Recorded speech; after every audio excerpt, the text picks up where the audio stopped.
Hi, I'm Imogen Lamport from Inside Out Style. And I'm Jill Chivers from Shop Your Wardrobe. And in this video, we're going to talk about a really fascinating topic, the psychology of contrast. And I've never seen this much on the web. The only stuff I've seen on contrast that's been really of depth is what you offer. And I love the two dimensions of contrast that you bring, which is value contrast and color contrast. That has, I think, changed the lives and the way of thinking for a lot of women. Certainly it has for me. And we're going to blend those two concepts of value contrast and color contrast into talking about the psychology of contrast. And so we're going to start with value contrast and how that represents a continuum of authoritative through to approachable. Yes. So when we think about high contrast, so high contrast means a light with a dark colour. Yeah. The highest contrast you kind of get is the black-white contrast. Where do we see this, Jill? Yeah, well, we see it in uniforms. We see it in people who are in positions of authority. The best example I had is a judge wearing black robes and a white wig. And we also see it in some law enforcement uniforms. Yes. So we see it in those kinds of business, of course, is a big one with the dark suit and the white shirt. Yes. Yeah. So it's very common where people want to be powerful or need to be authority figure. That is where we get this high contrast. Absolutely. And that is why we read it as high contrast. So if someone actually naturally has black hair and pale skin, they are seen naturally as more authoritative than someone like me who has blonde and lower contrast. Right. And this is maybe why blondes have more fun. I read something interestingly that said people with light-coloured hair get asked for directions more on the street because they're considered more approachable. I get asked for directions a lot on the street, or people just approaching me and smiling at me. I get that quite a lot. Maybe I'm walking around with an idiotic smile on my face, but I don't know, I think that's quite interesting. I don't know. I've been asked all my life, so I think people just look at me and go, "She looks like she knows where she's going." That's probably it. And that's the authority thing, though.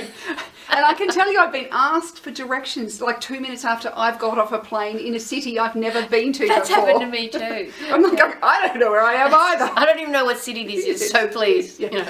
And then we've got, say, more a medium contrast. So here we've got a light with a medium sort of... Yeah, sort of ivory with a it's white with a grey, you know, but it's not as dark as the other one. Yeah. And so that makes it more approachable. It's still got some authority. It's not truly, high authority. Yeah. And then we can do a light with a light. Yeah. And this becomes softer. It's much more approachable. Yeah. And so this really takes away the authority, the scariness. And so it's that sort of thing that if you want to gain consensus, do this. Yeah. Because it makes people feel like that they're not being told what to do, Yeah. that their opinion matters. Yeah. But it is one of those things that, depending on the how you want to communicate and the message you want to give out, do I want that high authority? Do I want the medium? Do I want the low contrast? And of course, these things still relate to what you look like. Yeah.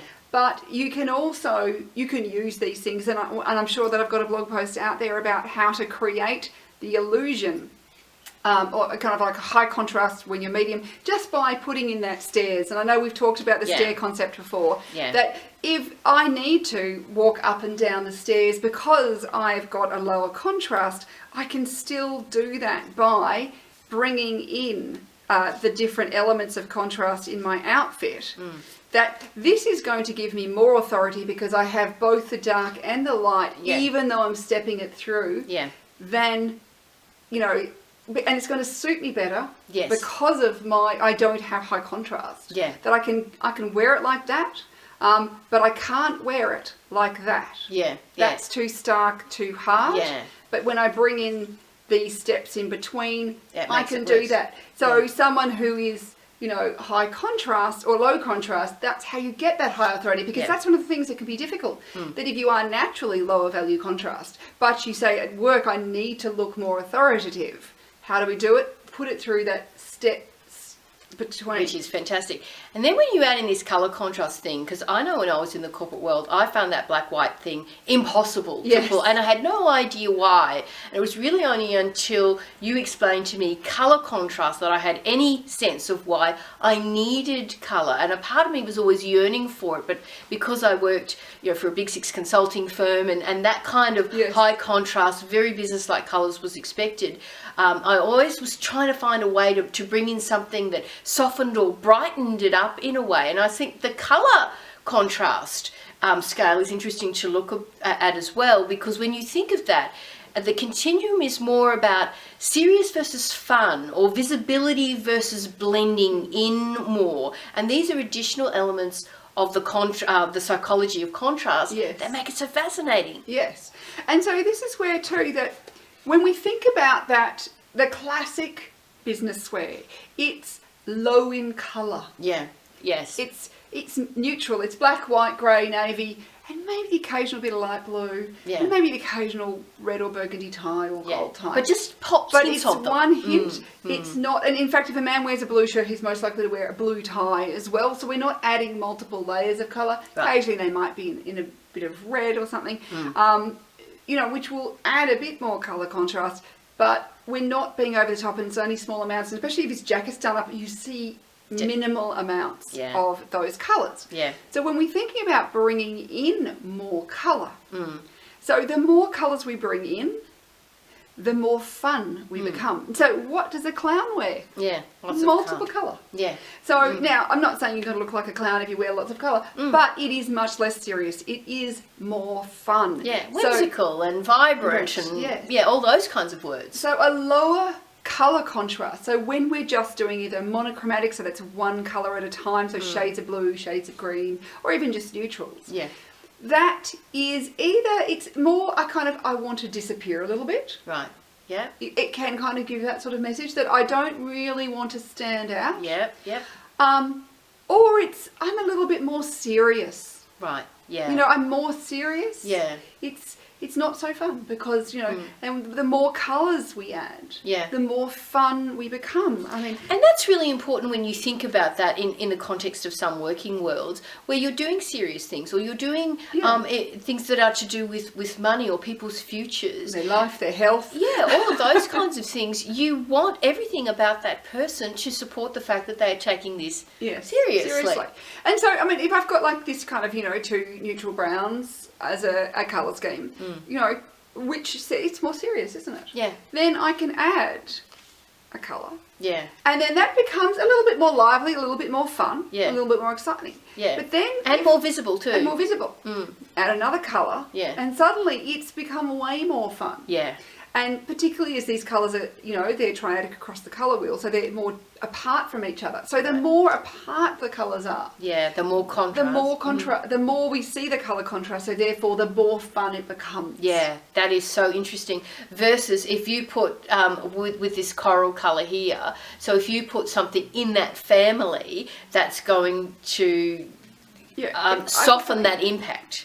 Yeah, so even if I went to say a purple instead of the blue, right, it's not as bright and fun. Yeah, because I'm closer on the colour wheel. I'm doing more of an analogous sort of colour scheme. Yeah. So it really, and you'll notice that this is not a high value contrast. Yeah. At all. Yeah. It's kind of in the, low medium yeah. value contrast. But by adding in the colour, I'm also giving you the illusion of more contrast. Right. More difference. Yeah. So if you work somewhere where it's not so corporate, yeah.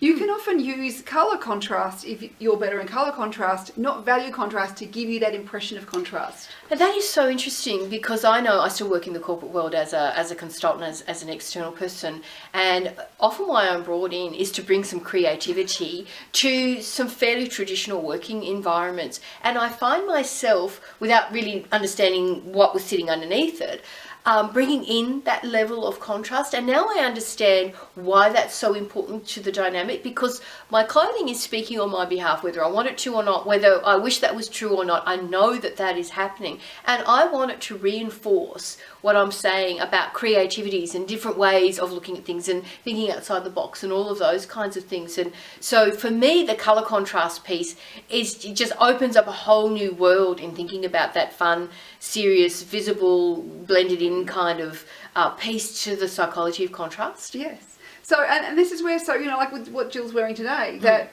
she's got the swatch here, that we've found these pieces. But isn't it amazing that if we just got rid of the blue, that suddenly it loses its vibrancy, doesn't it? Yeah. And it's not like this orange jacket is really very vibrant, but it's a lot more serious without the blue. Yeah. As soon as we, you know, bring in that extra layer of colour contrast, again, we bring in more vibrancy, more fun, more light, more liveliness. More approachability. And more friendliness. So think about the higher the value contrast, the less friendly we are. But the higher the colour the contrast, the more friendly we are. So, you know, when you're thinking about what do I wear to a party? Is it a situation where I want to be seen as warm and friendly? Stay away from the black dress. And wear a few colours. You know, if I want to go somewhere and be taken seriously, lower down that colour contrast and amp up the lower down the colour contrast, amp up the value contrast. Because of course we're always communicating. Whether we like it or not, as Jill said. So. And it's amazing that, I mean, and these things have all come from thousands of studies and lots of research. So didn't make it up just this weekend. So it's something to think about when you think about how do I put my clothes, my colours together to communicate effectively for who I'm interacting with and the occasion, what's appropriate, what I want my clothes to say about me. Absolutely. And thinking about your clothes as emissaries that go out on your behalf, and they speak on your behalf, and what message do you want them to say? And there's just so many interesting ways of looking at contrast, not just high or low contrast, but thinking about the value contrast versus the color contrast. And I think too, being a bit experimental with those things, depending on what your day holds and the message that you want to send and who you are being on that day as well. I think there's so many fascinating things to think about.